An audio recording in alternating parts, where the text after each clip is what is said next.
보지 말라면 더 보고 싶은 게 사람 마음이죠. 오늘의 키워드는 스트라이드 샌드 효과입니다. 미국의 유명한 가수이자 배우, 사회운동가로 바브라 스트라이드 샌드가 있습니다. 그녀는 로버트 레드포드와 함께 열연을 한 영화 추억에서 더 웨이 위 워라는 노래를 불러 크게 히트를 쳤죠. 또 환희걸, 스타 탄생이라는 영화에도 출연해 큰 인기를 모았습니다. 그 덕에 바브라 스트라이드 샌드는 다른 사람은 하나도 받기 어렵다는 아카데미상, 골든글로브상, 토니상의 에미상과 그래미상까지 모두 석권했습니다. 하지만 1960년대와 1970년대를 지나면서 그녀의 인기도 한풀 꺾였고 그녀는 사람들의 기억에서 점차 잊혀졌습니다.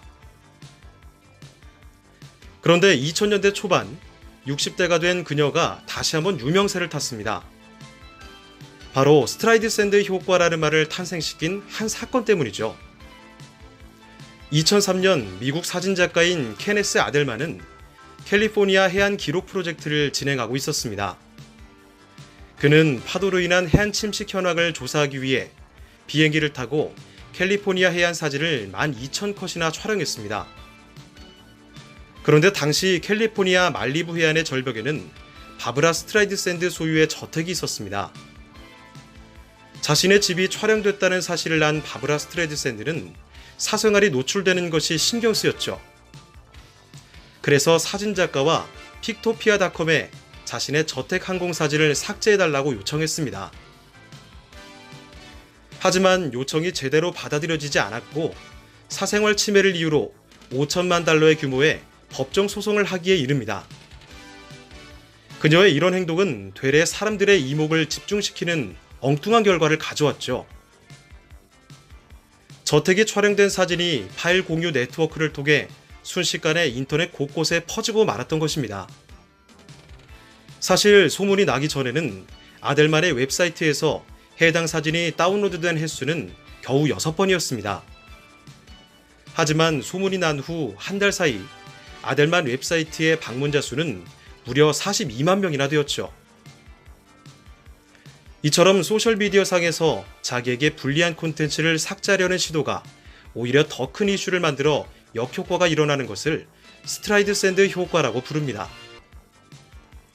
이 용어는 2005년 기술 트렌드와 비즈니스 뉴스, 저작권 이슈를 주로 다루는 블로그인 테크더트의 마이크 마스닉이 자신의 블로그에서 처음 소개하면서 널리 쓰이게 됐죠. 그러면 사람들은 왜 특정 이슈가 화제로 떠오르면 그것을 열심히 찾아보고 더욱 적극적으로 다른 사람들에게 알리는 것일까요? 우선 토크밸류, 즉 화제의 가치가 있으면 다른 사람에게 이를 전파하기 위해 더욱 찾아보게 됩니다. 예를 들면 바브라 스트라이드 샌드의 저택이 얼마나 크고 좋길래 법정 소송까지 했을까 하면서 관심을 갖고 확인을 해서 다른 사람에게 알리는 것이죠. 둘째, 당사자가 해당 콘텐츠를 삭제하려고 하면 사람들은 그 콘텐츠가 시간이 지나면 아예 사라질 수 있다는 두려움에 일부러 전파시키는 것입니다. 바브라 스트라이드 샌드의 경우에 그녀가 소송에서 이기면 해당 사진은 웹사이트에서 삭제될 것이기 때문에 사람들은 그 전에 사진을 여기저기 전파시키려고 하는 것이죠. 이런 스트라이드 샌드 효과는 사람뿐만 아니라 기업에서도 얼마든지 나타날 수 있습니다. 한 식품업체의 사례를 보죠. 어떤 직원이 공장 내 식품 조리 과정이 비위생적이라며 사진을 촬영해 블로그에 올렸습니다. 그러자 다른 사람들이 댓글에 댓글을 달며 다른 소셜미디어로도 확산시키기 시작했습니다. 이에 회사는 확산을 막기 위해 여러 곳에 올라간 콘텐츠를 지우려고 했지만 이미 다른 곳에 올라간 글에 대해서는 그럴 고란이 없었죠. 비난이 일면서 더욱 이슈화됐고 상황은 악화됐습니다.